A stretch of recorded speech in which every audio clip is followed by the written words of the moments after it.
Welcome, everybody. It is another day under the sun. Hope you guys are doing well. And today we are reading the second part of part one of The Girl and the Beast. Every one of these parts is huge. So thanks for coming in. And yeah, hopefully we can learn something about writing today.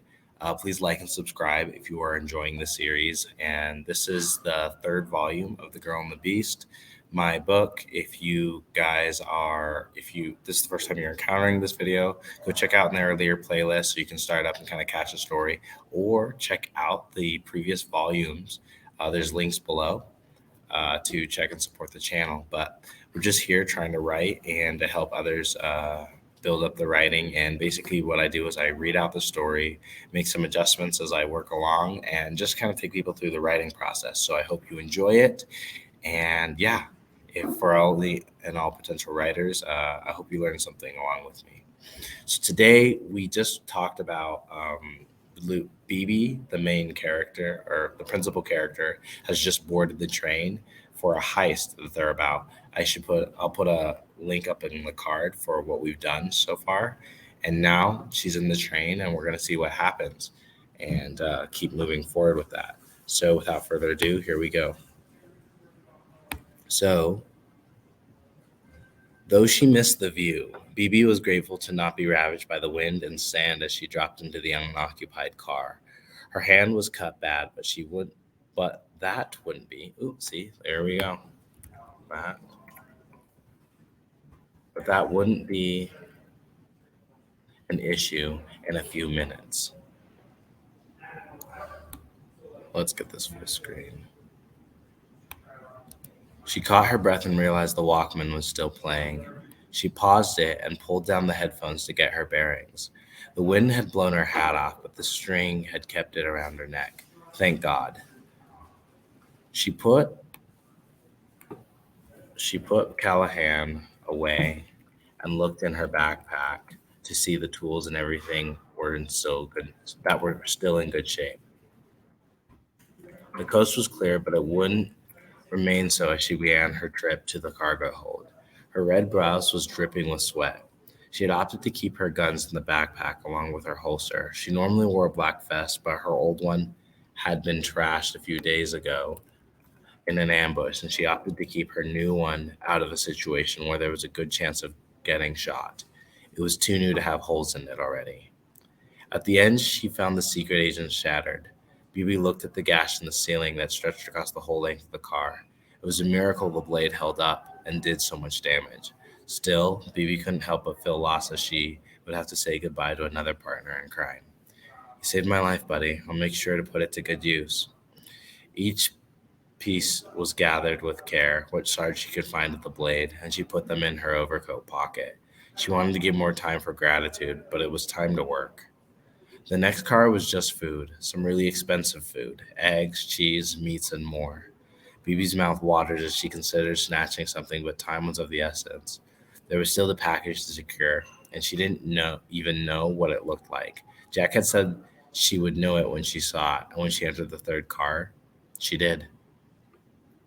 There, standing in the crowded room with stockpiles of illegal munitions and contraband, sat a very clean oval white chest, which looked very out of place. There were 3 guards in the room. They wore ostentatious black leather jackets with the large green insignia of an island with the letters B and I emblazoned across the back. Black Island Mercenaries.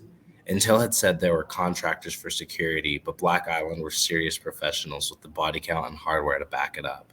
Heavy guns for hire meant whatever was in that chest must be really important. Bibi was still content to follow her no-killing rule, but she would need to be careful with her disabling shots. These mercenaries looked ready for war. Their weapons were the latest models produced for law enforcement in the preserved cities, fully automatic, precise, and deadly.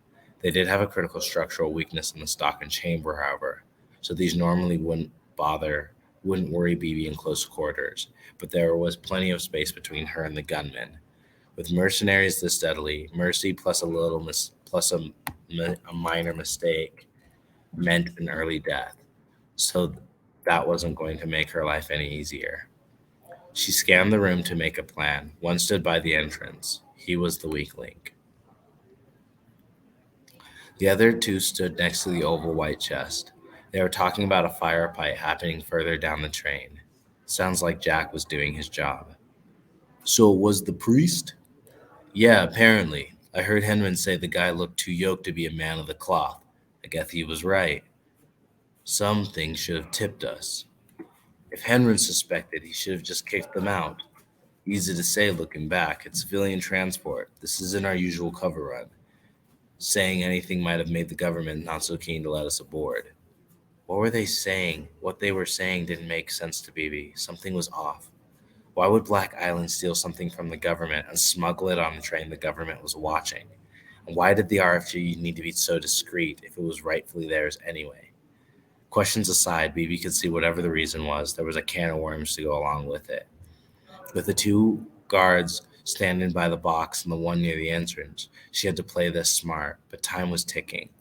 She looked at the two guards through a crack in the crates. There was a shorter one and a tall one.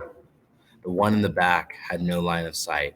If she came from the crates from the far side, on the far side. Time to think outside the box.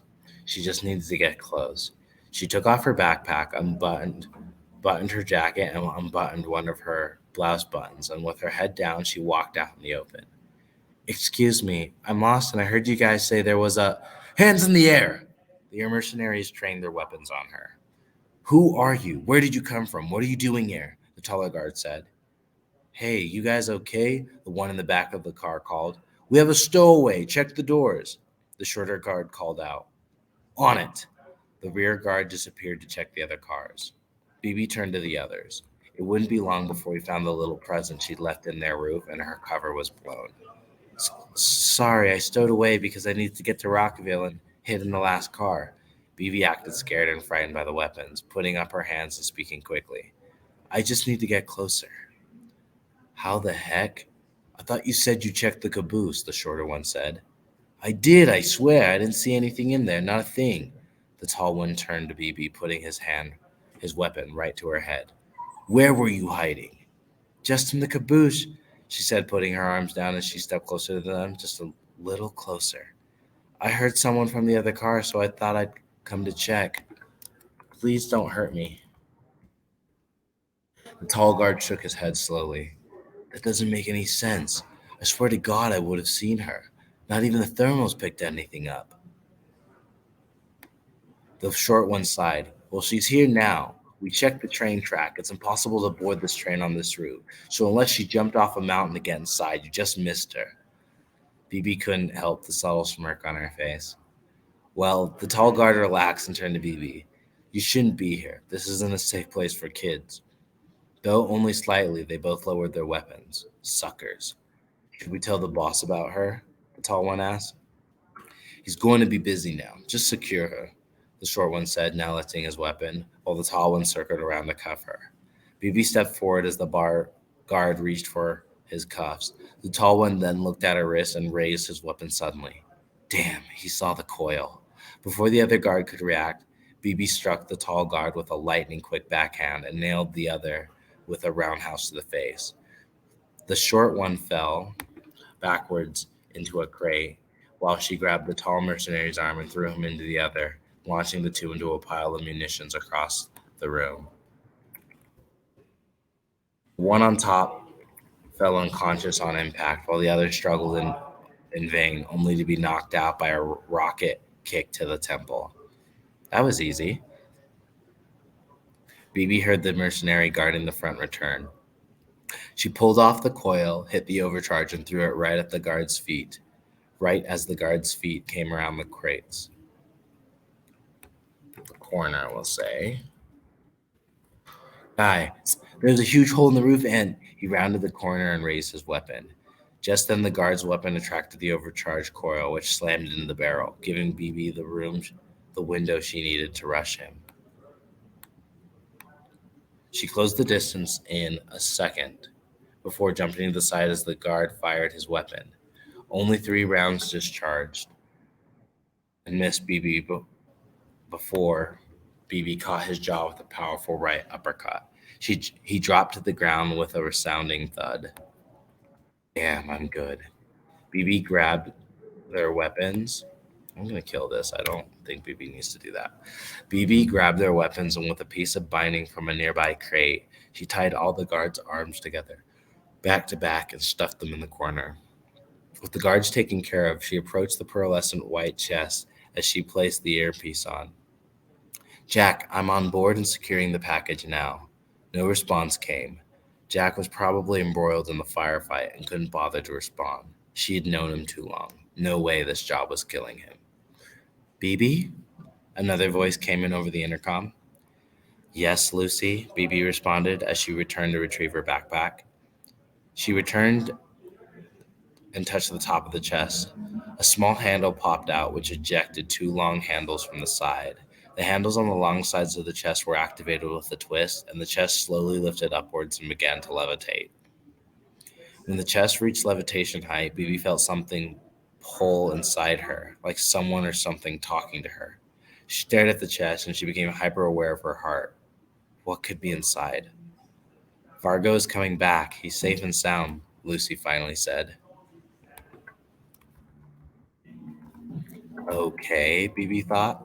She wasn't worried about Vargo. Why did she need to know that now?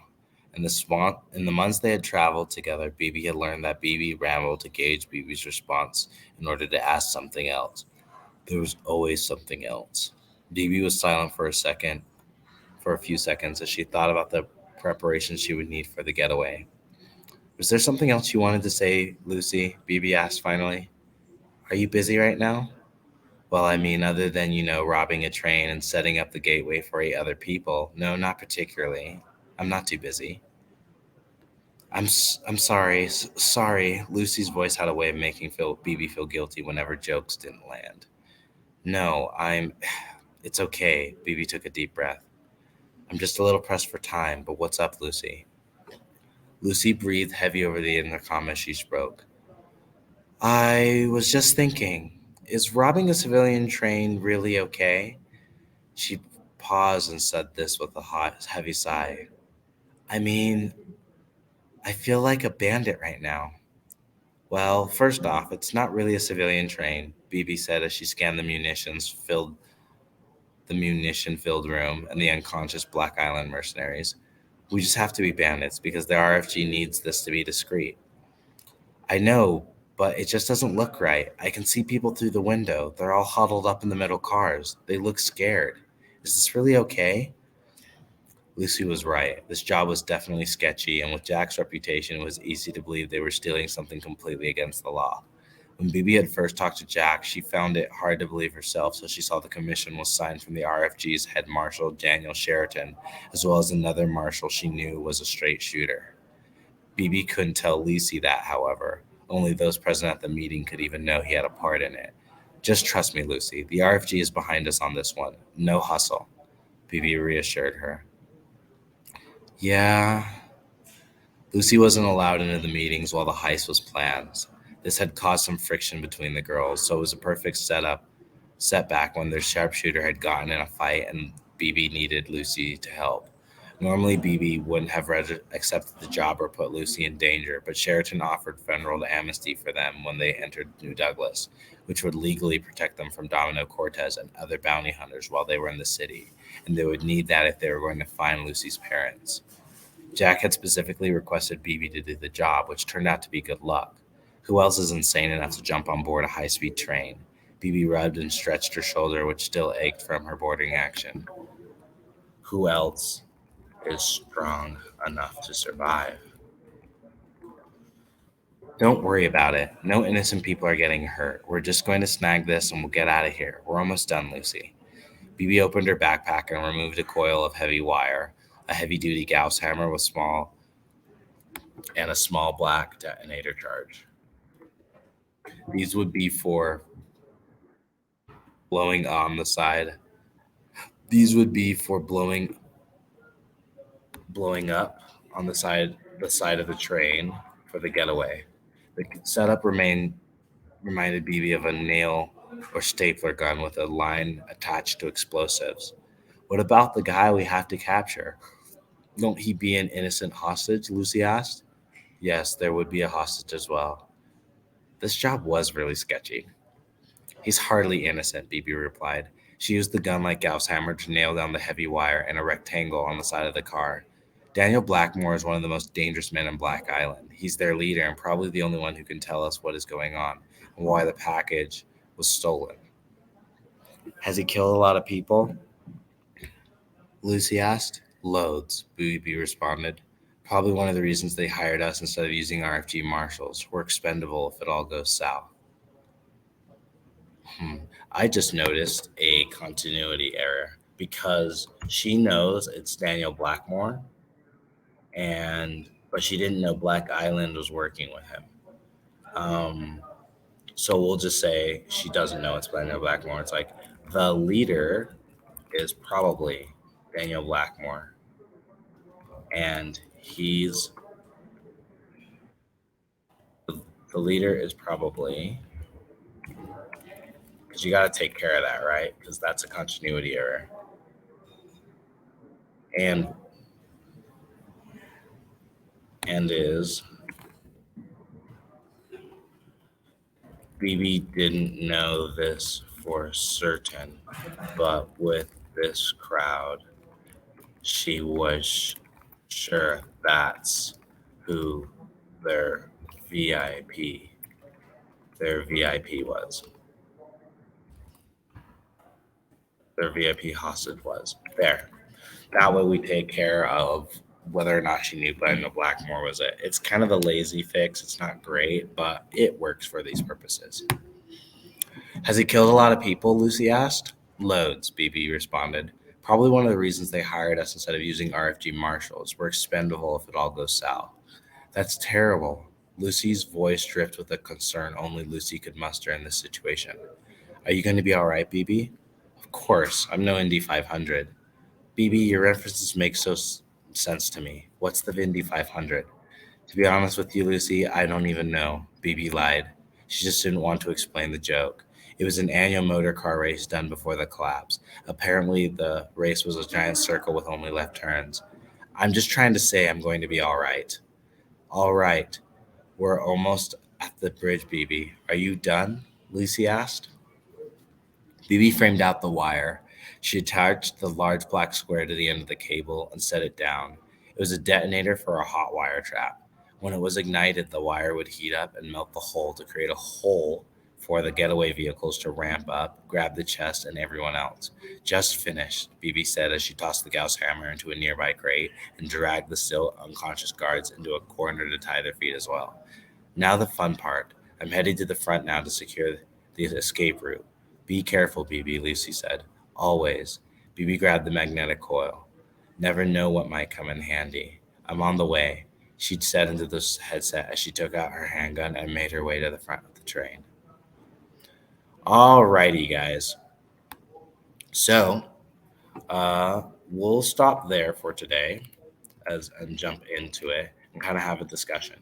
Now, a couple of the things there. We saw there was that continuity error of what Bibi knew, because you saw that she had just discovered Black Island, but then one of the dialogues had assumed that she knew that Daniel Blackmore, because in the original run through I had, I wanted her to know, but this time she's not going to know, and we'll see that and make sure that's straight later on in the book. So I changed that. It was a nice little change. Pretty cool, right? Once again, this is really just more of a preview where you guys can get to experience the story along with me as I get to read through it, make a few changes, and maybe drop a writing tip here or there as you kind of see the process of what it is to revise and review a draft and kind of how I go about that. This first part of it is fairly clean, so I'm liking what I'm reading, but I do think there will be more lessons to learn as we continue to move forward. Anyway, guys, just wanted to say thanks so much for coming in so far. If you like it, keep it up with the series. I release them every other day in conjunction with my other read-through bonus series, with my other read-throughs. And yeah, keep up with The Girl and the Beast. It's seriously one of the coolest series that I've enjoyed writing, and this is the third volume, and we got quite a bit more coming out. So look for that release down in the link below, and if there's any questions or you guys want to contact me or want to put in any submissions for yourself, use the link down below for the submissions. I love to read stuff live and help people with their writing. But guys, keep it up, stay happy, stay healthy, and remember, You're the author of your own life, so keep writing it. Peace.